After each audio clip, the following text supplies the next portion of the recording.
Hello, good afternoon. Welcome to the West Yorkshire Football Show and our second World Cup daily show. I'm Chris Bell. Delighted to say I'm joined by Lewis Sale. How are mate? You all right? Not bad, mate. How are you?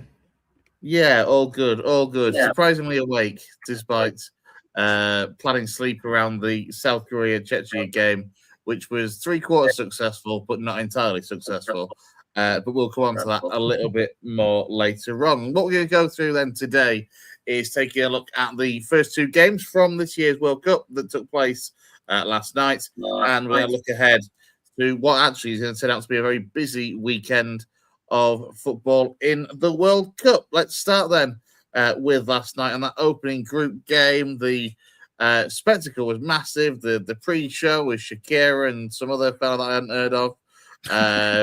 Was decent enough. My daughter loves it at least, so it's there for somebody, I guess. And then actually, when the football got going, it was kind of not a bad start overall. The occasion was great. You can tell that it's been through the best part of 20, 30 years since Mexico last hosted a major tournament. The atmosphere was great. The Mexico fans were absolutely buzzing for it, and they got their wish of an early goal with Mexico. In the end, running out fairly convincing winners, though. Yeah, absolutely. Like I said, it seemed to be a fantastic spectacle from those that obviously are there and reporting and commentating on, even before the game, you could tell it had a real good buzz about it. That famous World Cup fever seems to have hit, doesn't it, on first day, and especially in that famous stadium where I think it's seen more World Cup games in finals than any other in the world.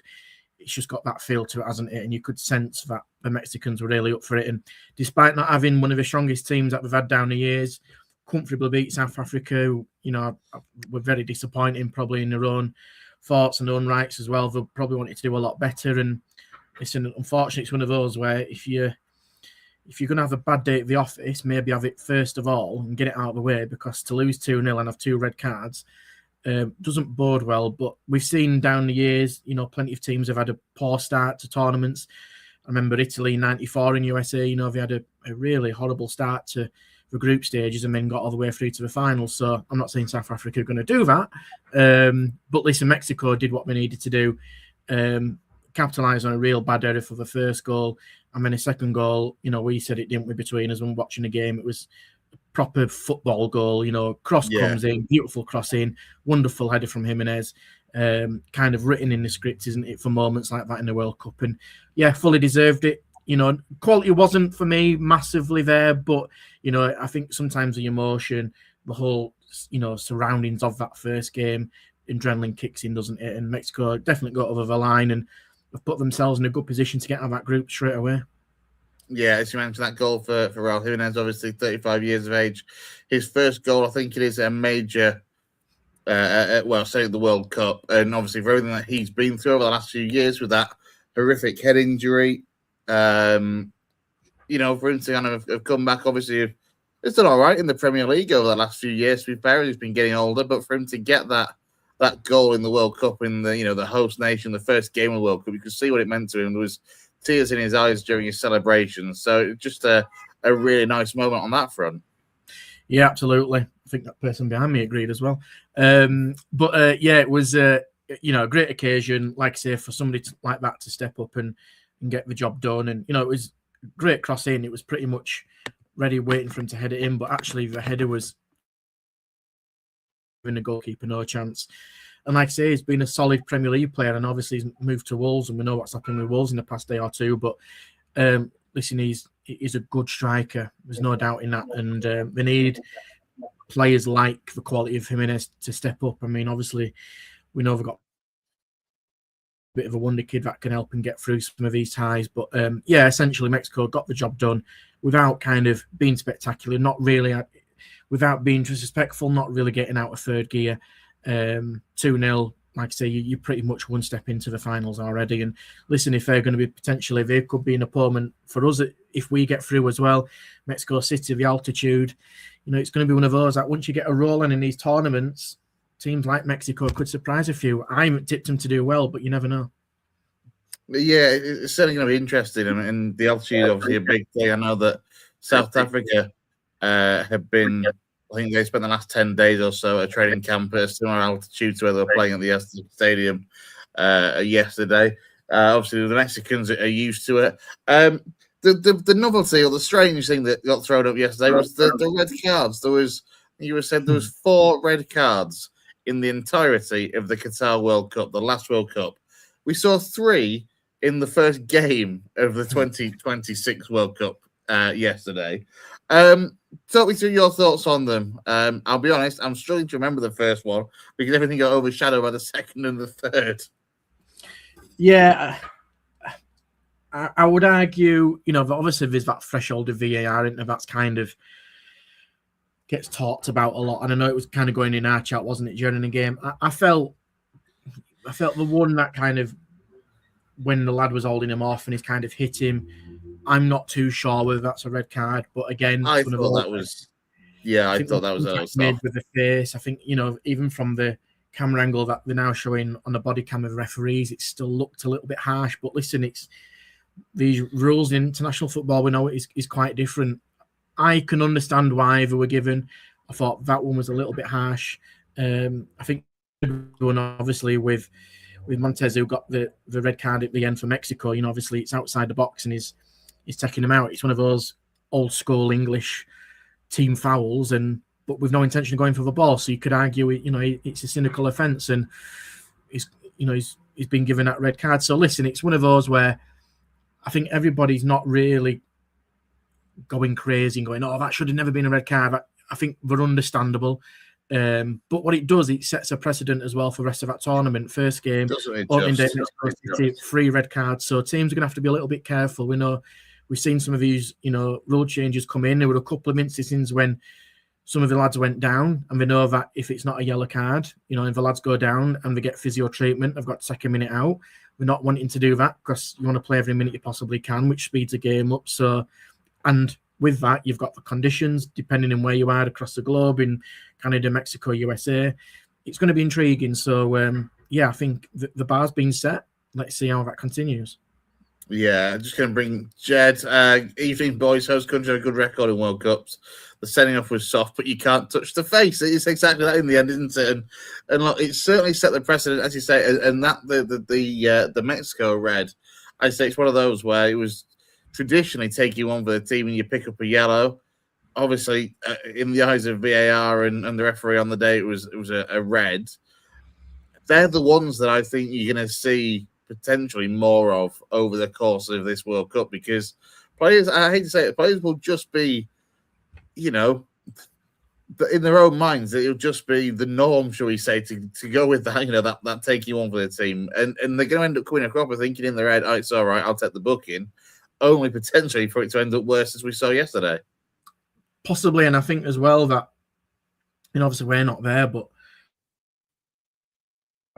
conditions, and we talk about that mental fatigue and physical fatigue depending where you're playing. So when it comes into situations like that, I'm not saying the players are not absolutely tip top 100%, but you're running on close to being empty for that first game, so you might make decisions that you might not necessarily make early in the game. And Montez has now got a red card that sees him suspended despite a good start. It gives somebody else a chance, and Javier Aguirre is now going to have to make a decision. Does he bring him back in? Do they have a good run? How does that look? So it's going to be interesting because these situations are going to happen. We're going to see injuries, we're going to see sendings off, and we've got a whole host of games coming up at the weekend. And there's going to be people going, "Well, that got a red card on Friday, Thursday, whichever time zone you want to talk about it. Why is it not being given this time?" So that's a debate that we love to have a chat about, don't we? Yeah, that's going to be one of those things you're going to see already over the course of the weekend and go into next week. Let's switch then from the opening game to the game that was at 3 o'clock this morning in our time. Now, you successfully got yourself up for it and watched the entirety. I successfully got up for it, watched the first half completely, saw all the halftime analysis, and then dropped back off at about the 55th minute, I think it was. I did wake up again, only just in time to see South Korea get the winner. So I saw 3/4 of the game and not 2 goals, but I have rewatched it this morning. I thought, on the whole, not a bad game, to be fair. I thought fairly competitive, little bit, both sides were trying to create things in the first half, even if the quality wasn't at its best. And then the second half, by your reports at least, was much better. Yeah, it's different how we see it, isn't we? I mean, like I said, I thought the first game, it was a spectacle, probably more than the actual quality of football. This one, obviously, I thought the first half was poor. I think there were a lot. What was interesting, I think we did call this, two teams have got very much contrasting styles of football. Yes. We know South Korea technically are good and are going to play some really nice, neat, tidy football, which you've seen over the years from Asian teams. Czechia are a bit more physical, a bit more direct in their approach and going for set pieces, which again, that paid dividends with their first goal. The first half wasn't great, so I can imagine why people may have dropped off. But the second half, was a lot better. Thought both teams started really well, despite, again, playing in Mexico and with everything that comes with that. In South Korea, to be fair, really took it to them. And then, like I said, Czechia came out of nowhere, long throw, Chris's absolute dream of a goal, long throw, big header comes in. And it's a great goal. Yeah, it's a great goal. And listen, Krejci's come in. It's on the blind side of his marker. You can't stop them. And it was credit to him, because I think the game almost needed that, because South Korea were getting on top. And I think if they'd taken a 1-goal lead, they may have pushed on for further. But to the credit, South Korea came back into it. I think, the first goal scorer, Hwang In-bon, was outstanding. I thought it was brilliant. And I know that I think Jay's watched it. We're talking about Kim Min-jae and obviously the lad from Paris Saint-Germain, Lee Kang-in. They were outstanding. Technically just really good footballers who broke down Czechia by playing good football. The first goal, arguably one of the best finishes we might see all tournament already. Outstanding stuff, just to drag the ball back, keeper takes a dive, lifts it over him. Krejci trying to get there, can't get there in time. It's just a delightful little finish.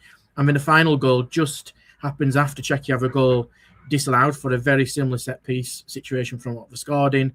Lovely ball in, finished it, hit the keeper's hand, but the keeper really can't do much about it. And arguably probably deserved 2-1. What's the quality again?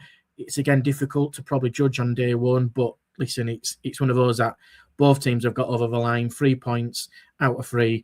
Both Czechia and South Africa a lot of work to do to get out of that group now, and it's going to be really interesting, because South Korea plays South Africa on the last game, so that could determine do they finish first, if they finish second, and it might affect England later on down the line as well. Yeah, that next game between South Africa and the Czech Republic is going to be quite interesting. I think personally, I think that the Czechs, even though maybe in open play they didn't show as much as they would have wanted to, I think they, on the face of it, will certainly beat South Africa, judging by what we saw from the South Africans yesterday. But obviously, it's only one game for each of them that you kind of judging off, really. As for that goal, I say the Hwang In-bon goal, superb. Like, it wasn't just the keeper that he puts on his arse though either. It was the defender as well that was right in front of the goalkeeper that also went on his backside. I say an absolutely sublime finish as well, and showed his quality early doors. Yeah, and deserved it. Like I said, absolutely deserved it. I thought he was the best player on the pitch by quite a way. He just knitted everything together that was good about him, and like I say, the finish pretty much topped off his performance, and you could tell how much it meant to him.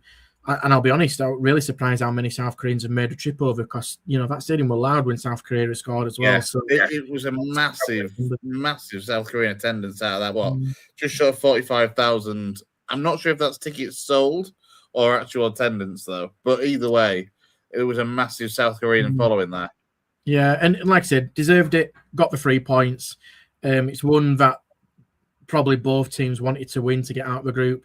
South Korea have done the job, and I think if people either watched it or are going to watch it back this afternoon, will probably go, it's a fair result. But listen, like I say, Czechia are a threat from set pieces. They've got the big men like Souček, who had that goal disallowed.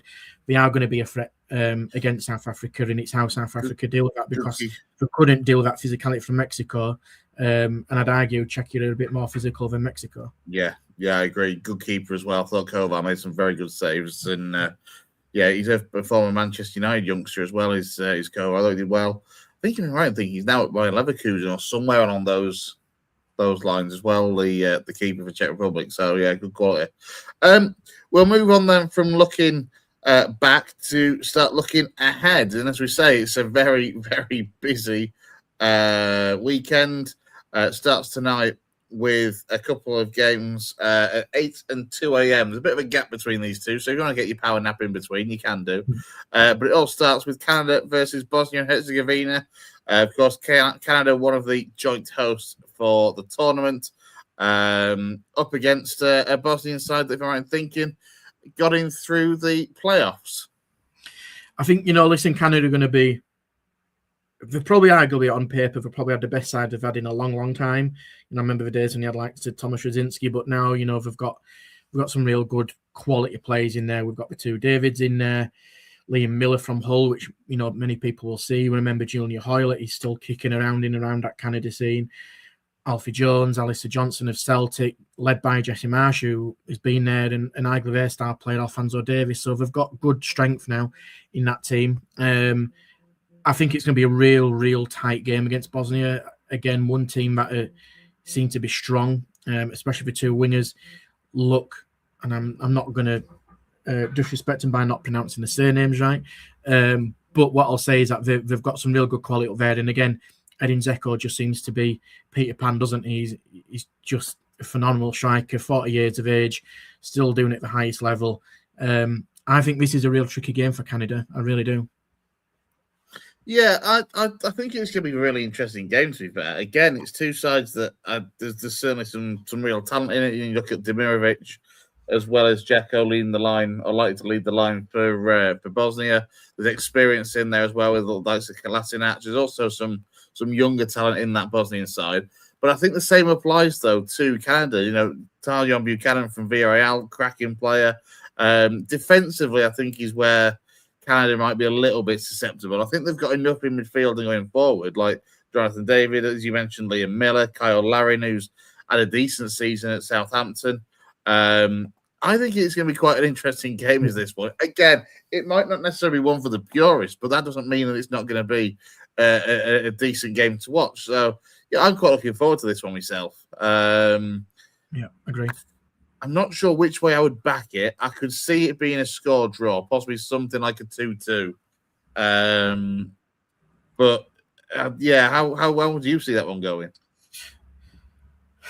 I don't know. I fancy Bosnia. I think Bosnia have just got a little bit more about them. I could be wrong, but again, home advantage, being a host, Canada might just get them over the line.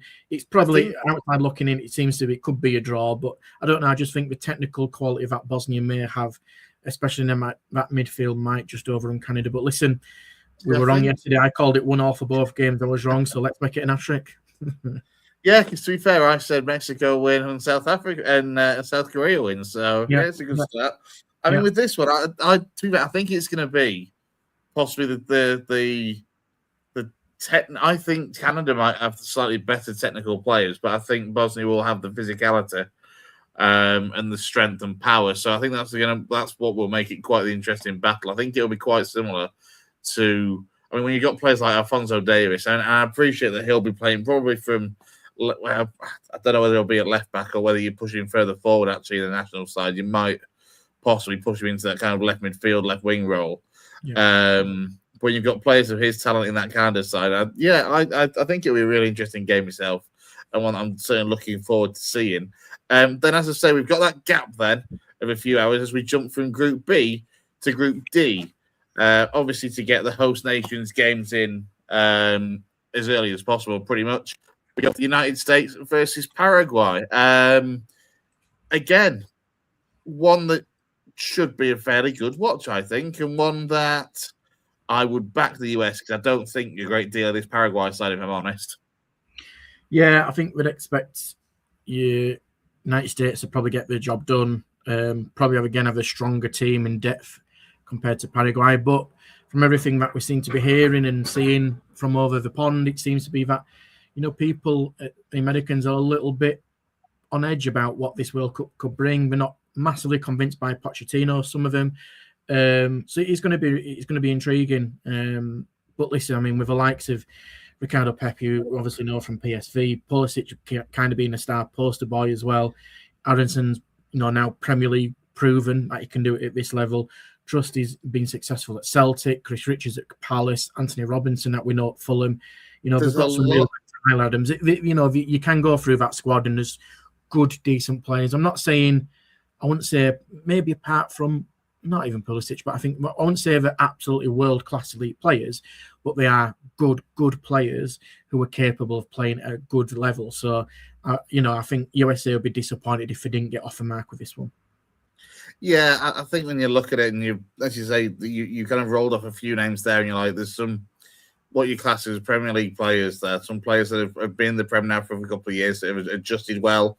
I know when Tyler Adams first came over, he was at Leeds. It didn't quite work out, but he's made himself a mainstay of the Bournemouth side in recent years. And Anthony Robinson, the left back, I know he's highly fancied to possibly make a move to Old Trafford this summer. I just think there's too much in that from just across the full from 1 to 11, whatever formation, whatever positions you're picking. I just think there's a lot of quality in that USA side, and obviously with it being the home backing as well, up against, as I say, a Paraguay side who you kind of your main names from our perspective will be Omar Alderete, who's a Sunderland centre half, Miguel Almiron, of course, one of the you'll know a former Newcastle lad that's still in the ranks, but obviously now plays his trade back in the MLS at Atlanta United.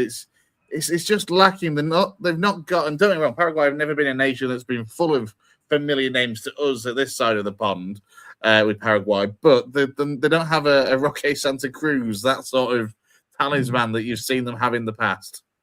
Yeah, I think you're right. I think, listen, they're going to come and try and spoil the party, but yeah, I think again it's going to be an interesting group. We called it in our preview, didn't we, about that group being really, really tight. But they've had a decent run in the qualifiers. We've got through, done what we need to do. Oh, it's like you've read Jed's mind. Yeah, Jed, he's cursing me. In Paraguay dismissed at your peril. They came home like a train. The qualifiers. That, to be fair, they did. Yeah, absolutely. So, listen, they're going to come there full of confidence. Got nothing to lose against USA. USA have got a lot to lose on the first game. People are probably expecting, like we say, United States of America to win that one. But yeah, another one again, which is contrasting styles. And I think even over groups on paper, when they were drawn, you were a bit like a bit disappointed potentially what you could draw, but now it's here. You start actually doing a bit more in-depth research and look at the teams, and I think this is what is really good about the World Cup is that you do get some of these teams which have very different and varying styles of play, like we saw yesterday, and this could be another one. Yeah, absolutely. Maybe I need to give Paraguay a little bit more credit than I have done there. We'll see. It'll be an interesting game, I'm sure. So that one is at 2:00 tonight, UK time, 2:00 Saturday morning. We then go into Saturday evening's game. So this is the games tomorrow night, 8:00 and 11:00 for Groups B and C for Qatar versus Switzerland, the other little game from Canada and Bosnia's group. And the first Group C game of Brazil versus Morocco. Starting with that first one, that 8:00, Qatar, Switzerland. Again, I don't mean to poo-poo some nations, but that's got Switzerland 3-0 written all over it, surely. Yeah, you'd probably expect Switzerland to win that one. Like I said, we can't pretend I'm an expert on Qatarian football. But listen, I think obviously we saw them in the World Cup last time, did struggle a little bit. But Switzerland have got quality, and again, one of those teams that you just don't like facing in tournaments.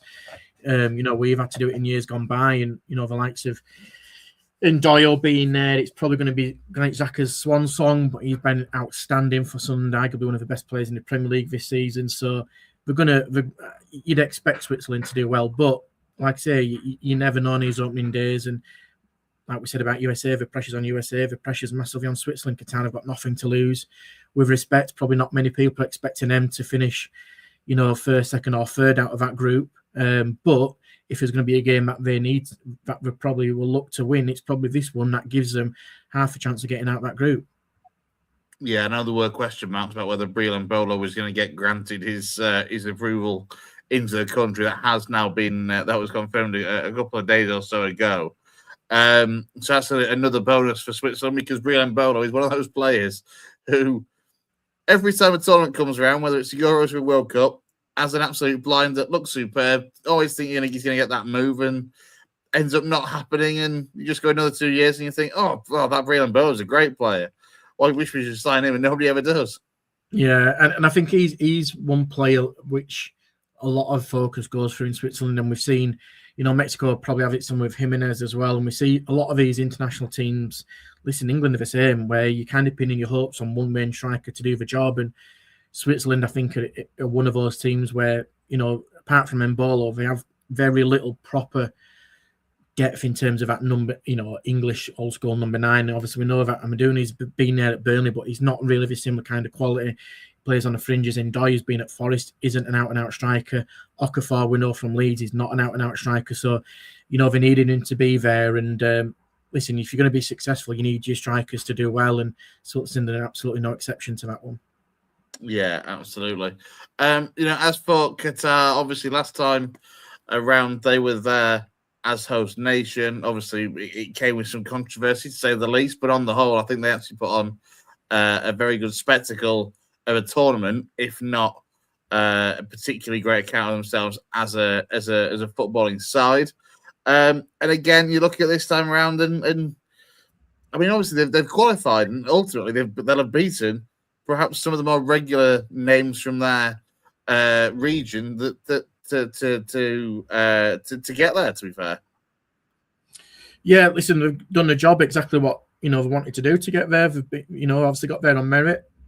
Another random coach that appears in the World Cup is Lopetegui, who we know from the Premier League at Wolves and West Ham. He's now at Qatar, so that's another where we'll actually see in the Cannavaro with Uzbekistan. And these managers come out of nowhere. They have that many jobs, don't they? But listen, they've got nothing to lose going into this group. People are probably expecting Brazil, Morocco, Switzerland to go through, maybe in that order or whatever that looks like. But yeah, like I said earlier, I think Qatar win this one.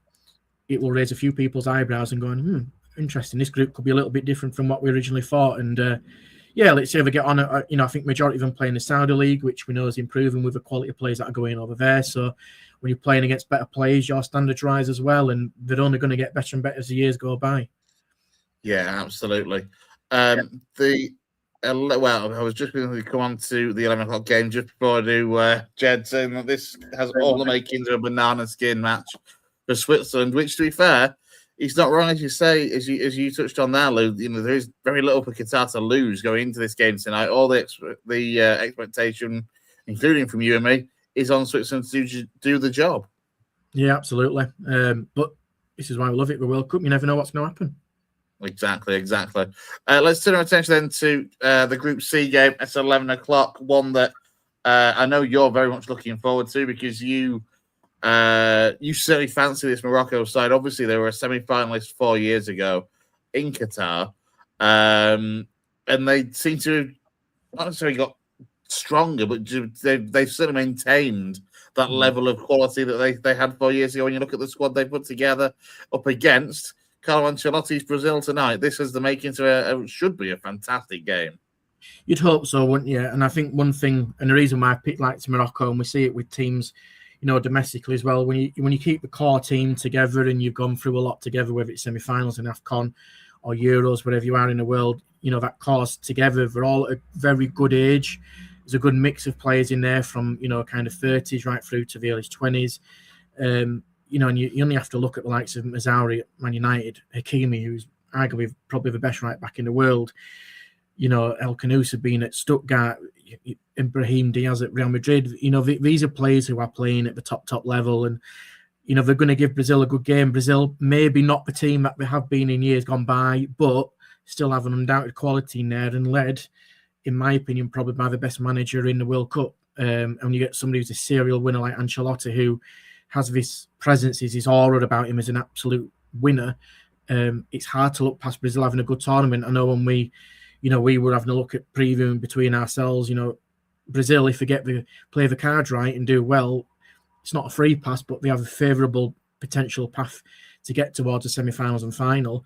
With somebody like Ancelotti, he knows how to win games, and they've got the quality to do it if called upon, despite not having, the likes of the Cafus, Roberto Carlos, Ronaldo's, Ronaldinho's. It's very much a different set of players and a style that we're going to play. But listen, they're going to be used to playing in these hot, humid conditions that they may come against, everything that comes with it. And, being honest, I think some of the South American teams have been overlooked in this competition, which has surprised me. Yeah, I noticed when you were rattling through the Moroccan players, you didn't pick out in particular James Dean Talby. Obviously, he's had a good season for Sunderland in the Premier League. Don't need to talk about it. To be fair, you also missed out Brahim Diaz, of course, of Real Madrid as well. To be fair, I mentioned him. just, I mentioned him. oh, I did mentioned you him. mention him? It's just the Mackhams that you didn't mention. It is certainly going to be interesting. Just turning your attention to that Brazil squad. I mean, look, the fact that you've got certainly experience in between the sticks. You've got Allison, you've got Edison, a 38-year-old Weberton who plays in Brazil. And then, as you say, I mean, look, I struggle with Brazil because, yes, it doesn't maybe have the names that they've had in the past with your Ronaldos and your Ronaldinhos. However, you're looking at it on paper, and it is a ridiculously good squad all the same, with some players that have had some absolutely outstanding seasons. Obviously, Igor Thiago, who's had a brilliant season in Premier League. You've got Ryan, who came into Bournemouth 6 months ago to replace Antoine Semenyo and has had a brilliant first 6 months. And he's 19 years of age. He could have a really good tournament for me. You also got, again, stick with the youth, Endrick at Real Madrid, who's just 19-year-old. Rafinha had a cracking season at Barca, but that bit older, of course. Cunha, Paqueta, Bruno Guimaraes, Casemiro might be his last, his final time out of World Cup. Even defensively, when you've got the likes of Gabriel, who had such a good season for Arsenal this season, there doesn't seem to be a weakness in this Brazilian side. Usually, you look at the defense of Brazil, but not this time around. No, like I say, they seem to be. There's more of a. How can it? Like I say, they're not at the. No, that's probably unfair of me to say. So I'm not going to say it. Like Gabriel. Bit of the sum of their parts sort of side compared to being Galacticos and superstars. Yeah, that's probably where I'm going. You know, like I say, are we talking about the levels of the Ronaldo and Ronaldinho's? Maybe not in terms of the flair and everything, that whole flair that comes with it. But you've got some real good experienced players in there. You know, Gabriel, who's probably been the best centre back in the Premier League, arguably the world. And like I say, the midfield's blessed with some quality. Casemiro's come good at the right time. Selfish looking at Bruno Guimaraes, he's been the best player for Newcastle this season. And like I say, you've got the quality up front. Martinelli done a good job on a rotational basis of Arsenal. Cunha, like you say, has had a decent first season with Man United, who've done well. Rafinha, probably their star man, which we know is all about from Leeds and Barcelona. Thiago's had a wow season. Like you've mentioned, the names can reel off. And listen, it's easy to overlook because they haven't got them star names of what they had in years gone by. But listen, they're going to be up there or thereabouts, and they'll be disappointed if they don't get far in that tournament. Yeah, very quickly, Jed. He says that one will end 0-0. Both sides full of goals. Both sides lead goals. Brazil defense has question marks at the end of the day. I'm not sure it does. Certainly not compared to previous years. It seems defensively a lot sound when you've got the likes of Marquinhos and Gabriel as your starting centre half pairing. We'll be making a note because if that's 0-0, mate, we're coming at you. Let's quickly rattle through the rest of the weekend's games because somebody's running out of laptop battery and forgot to pick up his charger. So the games, first thing on Sunday morning, Haiti versus Scotland, Australia versus Turkey. I'll try and watch Australia versus Turkey. 5 a.m. That's asking a bit much, I think. But yeah, 2 more games to follow those tomorrow night. Yeah, I mean, obviously, we spoke about this group, haven't we, recently as well? And, you know, Scotland have got to win that game against Haiti, realistically, to stand a chance of probably getting out of that group. They've got quality players in there. There's no doubt about it. Like McTominay, Shanklin's had a great season. John McGinn. Obviously, they've been dealt that blow with Billy Gilmore being injured. But, you know, Andy Robertson, again, they've got good, proven quality players in that team. You'd expect them to overcome it. Again, maybe a contrast of styles. I think Haiti might be a little bit more physical in their debut in the final. So let's see how they get on. Australia, Turkey. I fancy Turkey. Again, we've said before, haven't we? Australia sometimes, well, they get through to the final, but sometimes just don't go that extra step, which is what you want them to do. Turkey, for me, are going to be in a similar kind of position to Morocco, where they could surprise a few people. Some real good star men in there for me that are match winners, probably more so than what Australia have got in their team. So, yeah, I fancy Turkey to do that. I'm not going to shirk it. I think Scotland will win. It'll pain me, but listen, it's going to be what it's going to be. But if they're delighted to get a win, fair enough. Let them go for it. Yeah, I think I think Scotland should have enough to get past 80. And yeah, Australia are a strange one nowadays. You kind of look at the squad, and it's just not quite what it used to be. To a point, they don't have that kind of. They don't seem to even have that kind of key individual like they used to do, obviously, in Tim Cahill in more recent years, and Mark Viduka before that. It's a side that, again, is going to have to certainly outdo play to its strengths and kind of, do what it can, I guess. When you look at the squad, it's a very championship level or kind of second tier sides from abroad that kind of make up the majority of that squad. Yeah, for sure. And, you compare that, for instance, against the likes of Turkey, who we're going to pick up against Ardar Gula, Kalingay from Inter Milan. The names for Turkey are a bit more.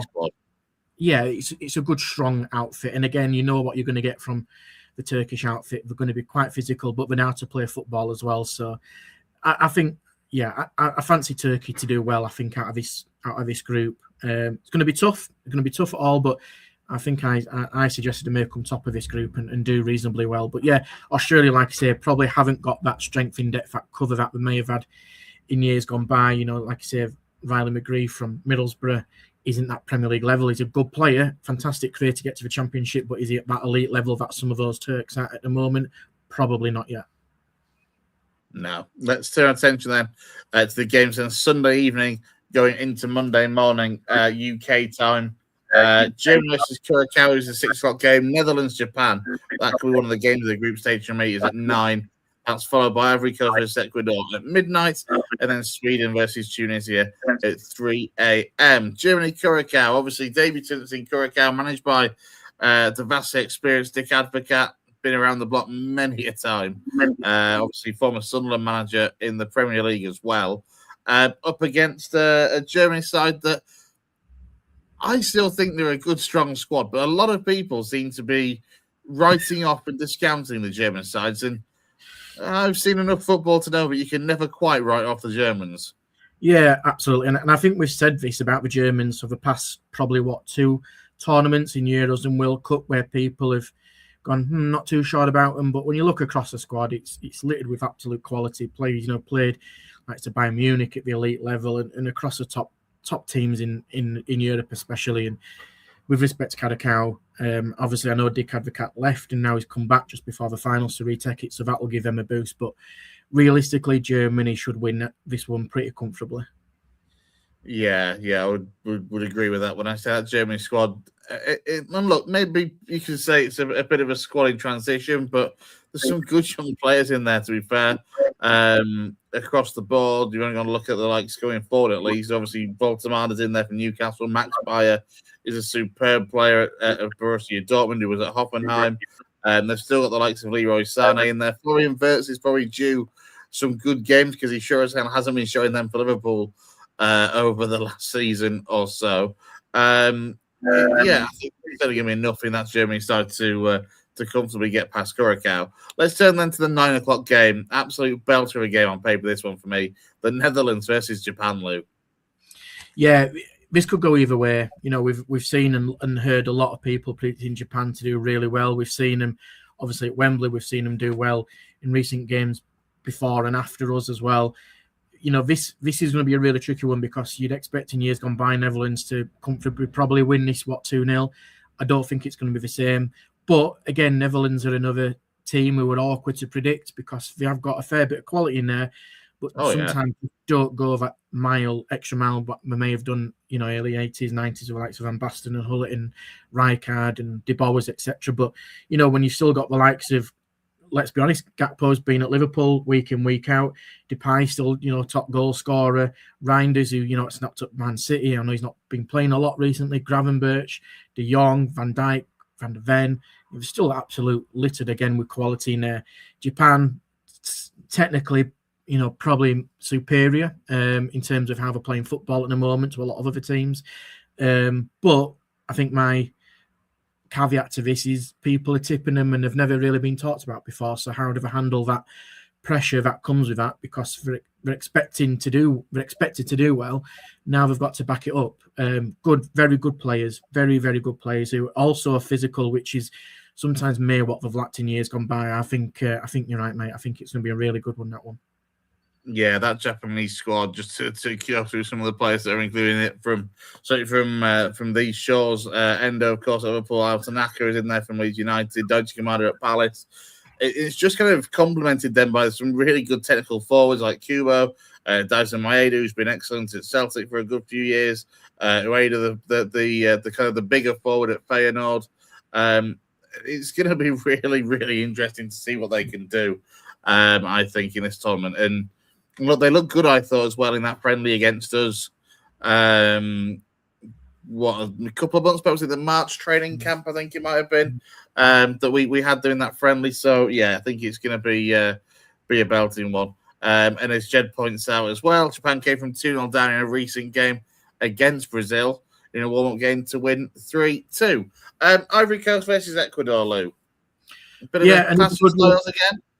Yeah, potentially. I think again, Ivory Coast are one of those teams, like I mentioned earlier, where without, we're either pinning the hopes on certain players, but they don't really have a proper number 9. They're maybe pinning the hopes on, Haller or I'll probably guess Andrew's been at Villa on loan at Crystal Palace.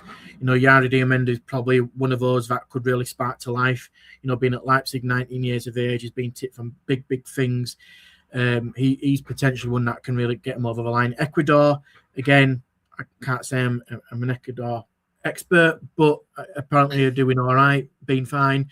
But they're probably going to be in a similar kind of mold to maybe the likes of possibly Paraguay, USA, that kind of level of where they are. So I think that's again one of going to be, in terms of a group stage, is going to be an intriguing one for me. I think they're potentially batting it out for second and third place between them. So it's a good indicator to see how those teams fare, really. And listen, the one who's going to lose that game when they play Karakau next, that means it's a must-win game for them. So this is why it's important to win your first game. It doesn't give you breathing space, but it gives you a little bit of comfort going into that second game. Yeah, absolutely. It's going to be absolutely vital, isn't it? When you look at those games, and just looking at the Ecuador squad again, it's a little bit of an unknown, I guess, on these shows, with the exception maybe of course, Mbappe at Arsenal. One or two players that have been there, Stepinian, of course, was at Brighton for a while. Moises Caicedo, at Chelsea. But going forward, you've got Enner Valencia, who was a one-time West Ham forward at 36, and then I'll be honest, it's fairly unknown. It's all players that are on not closer to Ecuadorian shores than ours. I think if you're a young kid at the moment, it's a perfect time to put yourself as a number 9 in your age groups and from a junior level, because you look at some of these teams and they don't really have this depth, like I mentioned earlier, of a real good strike force. We've seen in years gone by where you've got 3 or 4 strikers to count on, and this is one thing about the World Cup and international tournaments where you don't really tend to take 2 or 3 world-class strikers. Like I mentioned earlier, you're pinning your hopes on maybe one striker. So if you're a really young lad at the moment or young girl and you want to make a go in the game, honestly, put yourself at number 9 because you stand a chance of getting through if you're good enough. We've said this about England and for years to come ahead. We have, in our group chats. Finally then, before your battery runs out, Sweden versus Tunisia. Yeah, I mean, listen, Sweden have had a stinker, haven't they, and get through by not winning a game. Managed by Graham Potter, which obviously we know well. But again, Sweden have got quality in there, so they may potentially, surprise a few people. But they've got players in there who have. I think you're right. To prove. I think the likes of Lang have got a point to prove. Gyökeres has had a decent enough season by scoring more goals than people give him credit for. Probably got a point to prove. Isak as well, coming back from injury, has got a point to prove after his move. Lindelof has had a good season at Villa. For some people, so has a point to prove. Listen, it's going to be, they've got there and they've done what they've done to get there, despite, it's bizarre how they have done. But, they've got a the Nations League. Yeah, about the Nations League, yeah. And I think, you look at it and they've got enough players to do okay. But again, years gone by, they haven't got the likes of Henrik Larsson, Karlstrom, Nicholas Alexandersson, all them kind of players. Ibrahimovic is probably the big one you're missing there. I was just going to come on to him, so you took words out of my mouth. But yeah, absolutely. Those kind of absolute star players who are going to, really, really take it teams. I mean, years gone by, it was always England v Sweden, wasn't it? Whenever we played in a major competition, it was always against Sweden. We never fancied playing them. Nowadays, you look at that Swedish team, and with respect to them, you won't mind taking them on. Yeah, you probably fancy your chances, wouldn't you, against them? Tunisia, a word on them? Don't really know much about them, not going to lie. Can't pretend to do so. So Let me quickly put me in that one. Yeah. Let me quickly just do a quick double check and just run through the squad, see what and who we've heard of to kind of come to it. Let me have a quick look. Okay, it's slim pickings in terms of the familiarity rating. I'll give it that. Yeah, I'm very, very, very slim pickings. Yeah, on the familiarity rating. Yeah, I mean, looking at stuff, I mean, I can't smell like Anis Slimani at Norwich. Apparently, I've got a bit of uncertainty about the goalkeeper. Like I say, I'm just looking at stuff now, but this is why we love it, don't we? Sometimes we can't pretend to know stuff that we don't always know, and these competitions throw up teams. Tunisia have been there and done it. Don't get me wrong, but listen, it's going to be one of those that we can watch, and by the end of the time, we'll go, actually, quite liked him. He was all right. Oh, and not a bad Hannibal. team. Hannibal at Burnley, of course. Yeah. So let's see how we go. But yeah, it's that's one that let's be honest, maybe people over this shows might not potentially be staying awake for 3 o'clock in the morning. But listen, you wouldn't have normally done it for South Korea against Czechia, so it's probably one that we somehow do it. To be fair, I looked at South Korea Czechia and thought that's one of the better middle of the night games to stay up for. To be fair, there's some that I'm like, nah, I'm not setting an alarm for that, and I hate to say, but Sweden Tunisia may well be one of them, especially with a school run to do 2 hours after full time. We will see what the end brings. I'm going to throw up certainly some interesting stories, plenty of drama, I imagine. And by the looks of last night, probably multiple red cards as well to come as well. Luke, thanks for joining for yesterday and today. I will be back on Monday. We're joined by our Bradford City man, Gaz. He's going to join me on from around 1:30 on Monday afternoon. It might be a bit of a long one, to be fair, because we're going to have a lot of games to look back on and quite a few to preview as well. But yes, we'll be back on Monday for that. Big thank you to Lou, as I say, for joining me. Thanks for everyone that has got your comments on, especially Jed, tuned in from Thailand. He says, have a great weekend, boys. I'll try and hook up from Da Nang in Vietnam this week. He's always somewhere. He's always jet-setting his arm, Jed. Racking up them air miles, isn't he, Jed? Good man. Good to have you join us, mate. It's a pleasure to have you join the boys. He needs to get himself job, taking a Huddersfield Town game. Might sign a few players from him from Vietnam. Get your scouting reports in. No worries. Thanks, as I say, to everyone for getting your comments on, and we will see you soon, and we'll see you on Monday for our next World Cup Daily. Take care.